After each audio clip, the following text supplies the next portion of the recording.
रविवार के सहित 5वां बार बनता है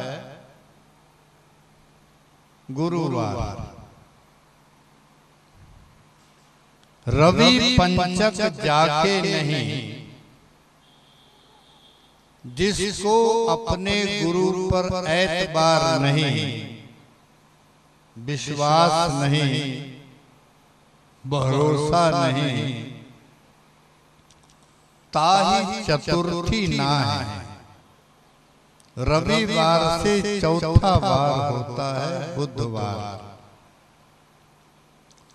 उसकी बुद्धि ठीक नहीं है, उसका निर्णय ठीक नहीं है, उसकी विचार शक्ति ठीक नहीं है। ते ही सप्तक घेरे रहे हैं। रविवार से 7वें बार का नाम होता है शनिवार। उसको शनि इत्यादि घेरे ही रहते हैं।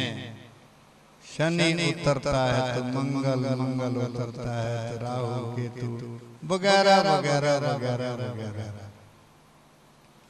कबहू तृतीया ना है। रविवार से तीसरा बार होता है मंगलवार। उसके जीवन में मंगल नहीं रहता। जीवन में मंगल को रखने के लिए बुद्धि का ठीक होना जरूरी है। शनि इत्यादि ग्रहों से बचने के लिए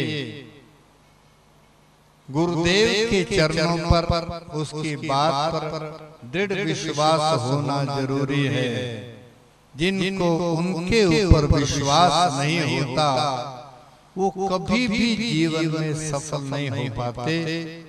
इसलिए ठाकुर जी भी इस धरा धाम पर अवतरित होते हैं, तो वो भी एक परिपाटी को, एक परंपरा को निभाने के लिए अपने जीवन का सार सर्वस्व, अपने जीवन को किसी के प्रति समर्पित करने के लिए उनके मन चरणों में श्रद्धा पूर्वक स्थान ग्रहण करते। मथुरा के अंदर विद्वानों की कोई कमी नहीं थी। काशी भी विद्वानों से भरी पड़ी थी। लेकिन हमारे मुरली वाले को ये क्या सूझी, इतनी दूर महाकाल की नगरी में जाकर उज्जैनपुरी के अंदर सांदीपनी जी को अपना गुरु बनाया। सांदीपनी जी को गुरु करने की क्या जरूरत थी? विद्वानों की कमी नहीं थी। काशी के अंदर भी और मथुरा के अंदर भी। वहां इसलिए गए कि उसके पीछे एक रहस्य था, और ये रहस्य बहुत कम लोग जानते हैं। सांदीपनी जी के गुरु जी एक बहुत ही सत्व प्रधान, तात्विक और भविष्य वक्ता थे। इसलिए वो जानते थे कि आने वाले 1 साल में उनका मस्तिष्क विकृत होने वाला है, उसमें कोई ना कोई कमी आने वाली है, जिसके कारण से वो अपने शिष्यों के प्रति प्रकोप कर सकते हैं, डंडे चला सकते हैं, गालियां दे सकते हैं, मार सकते हैं। इस वजह से उन्होंने अपने सारे शिष्यों को कहा, भाई 1 साल के लिए अपने अपने घर चले जाओ, तुमको छुट्टी। सांदीपनी जी नहीं गए। सांदीपनी जी ने कहा, उन्होंने गुरु जी ने कहा, बेटा तुम नहीं गए। बोले जी ऐसे समय में जब आपका मस्तिष्क विकृत होगा, आपको कौन भिक्षा ला कर देगा, कौन आपको स्नान कराएगा, कौन आपके वस्त्र धोएगा, कौन आपकी सेवा करेगा? उस समय तो आपकी सेवा की आपको ज्यादा आवश्यकता पड़ेगी, और ऐसे विषम काल में मैं आपको छोड़ करके चला जाऊं, श्रद्धा की प्रतीक स्थिति नहीं होगी। मैं भी दूसरे लोगों की तरह से आपकी स्थिति का नाजायज फायदा उठाऊं, केवल अपना स्वार्थ देखूं कि मेरा शरीर बचा रहे, मेरा साल भी बच जाए, मैं गालियों से बच जाऊं, मैं चोटों से बच जाऊं। जबकि हमारे मधुर विलास के अंतर्गत आचार्य जी ने लिखा है कि सत्पुरुषों का ताड़न जो सो अनुग्रह के सम हो। महान पुरुषों की जो डांटना, फटकारना, ताड़ना होती है वो अनुग्रह के कृपा के रूप में होती है। चोट तो कुम्हार भी घड़े पर करता है, अगर वो घड़े को तोड़ना चाहे तो दूसरी चोट मारने की जरूरत ही नहीं, एक ही चोट में टुकड़े टुकड़े कर सकता है।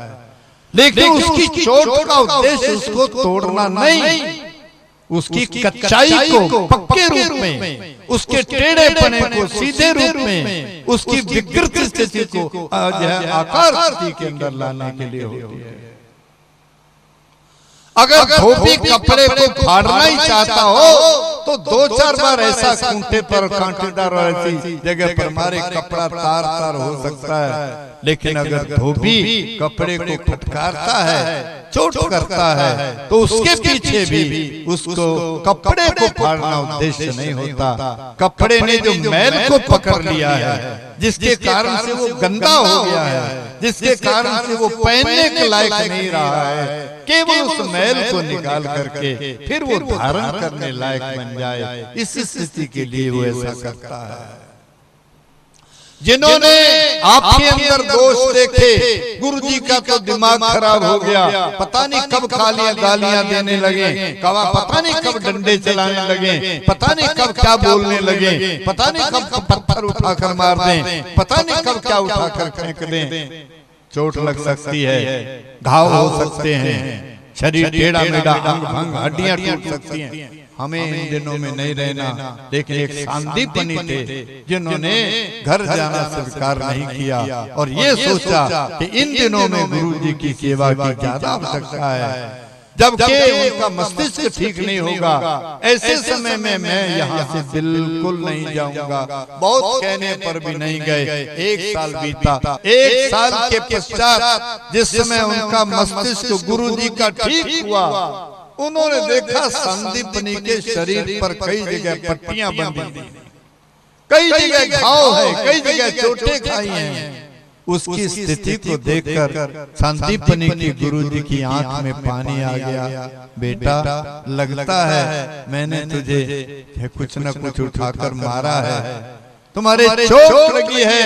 ये पट्टियां इस बात का प्रतीक है, जब ये चोट के कारण से घाव हुए हैं तो वाणी का घाव तो कितना लगा होगा, कितने वाकबान सहे होंगे, इसका तो कोई अंदाजा ही नहीं लगाया जा सकता। मैं अगर सच्चे गुरु का लाल हूं तो हाथ में जल लेकर के संकल्प करता हूं कि तुमने अपने गुरु के प्रति श्रद्धा पूर्वक अगर भगवत भावना की है, गुरु ब्रह्मा गुरु विष्णु गुरुदेव महेश्वरः, ऐसी दृढ़ भावना तुम्हारी रही है, तो उस परम पिता परमात्मा को तुझे गुरु बनाने का अवसर प्रदान करेंगे और तुम्हें गुरु जी करके वो प्रणाम करेंगे, तुम्हारे शिष्य बनेंगे। इसलिए उनके सद्गुण को देखकर, उनकी गुरु निष्ठा के कारण से, गुरु के द्वारा वाकबान सहे जाने के कारण से, गुरु की गालियां सहने के कारण से, गुरु के डंडे सहने के कारण से जो पुण्य प्राप्त हुआ और उसके कारण से गुरुदेव का जो विशेष आशीर्वाद प्राप्त हुआ, उसके कारण से हमारे श्री ठाकुर जी को, हमारे श्री मधुर बिहारी जी को, हमारे श्री बांकी बिहारी जी को, यद्यपि स्वयं जगत गुरु हैं, किसी एक विद्या को भी प्राप्त करने के लिए उनको किसी गुरु करने की आवश्यकता नहीं, लेकिन उनके गुरु ने उनको क्योंकि आशीर्वाद दिया और उनको फिर उन्होंने शिष्य रूप के अंदर जो है उनके चरण पकड़े और उनको गुरुदेव करके प्रणाम किया। हमारा इसमें कहने का भाव ये है कि हम अपने जीवन में एक बार किसी को पूर्ण समर्पण कर दें, फिर उनकी यह जिम्मेवारी होती है कि हमारी हर आने वाली आपत्ति से हमारी रक्षा करें। उनका एक नाम पुरोहित भी है, अर्थात हमारा पूरा हिता हमारे आने वाले अमंगलों को नष्ट करें और हमारा हित करने में तत्पर रहें। ऐसे गुरुदेव के चरणों में नतमस्तक होता हुआ मैं अपनी वाणी को विराम देता हूँ।